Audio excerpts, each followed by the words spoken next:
ai kêu mọi vừa trao là đến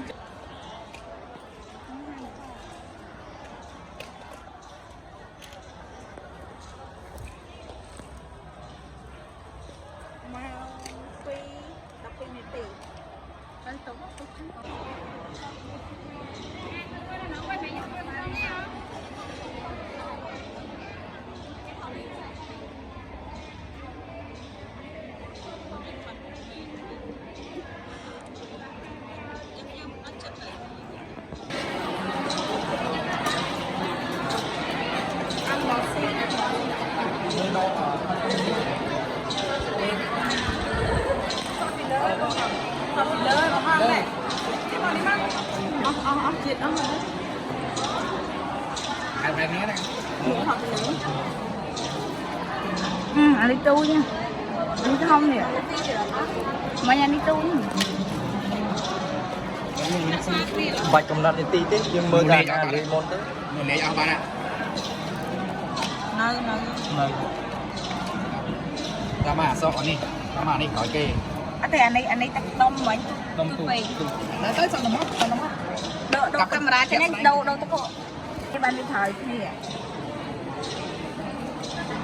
gì vậy anh ấy bạn trời khơi thì coi xong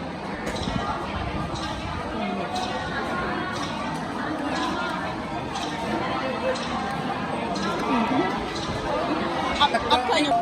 hay dạ phèn đi mấy bạn mùi mà thò mau qua với nó không có sao rồi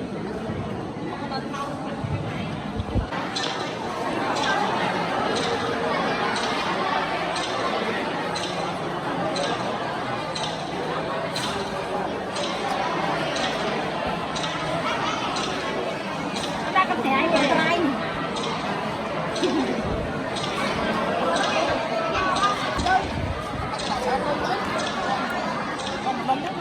gọi lấy thêm champion cam được bố nên cân đã tiền gì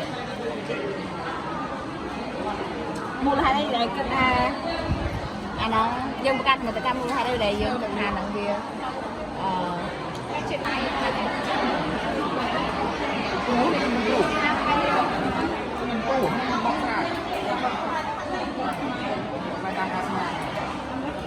bèn qua thái rô liền tế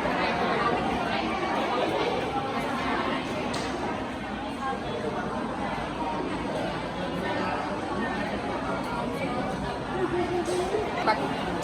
đi vào cầm tay tắt đây ai mở đây thôi ai cầm tay tắt kéo tay tắt kéo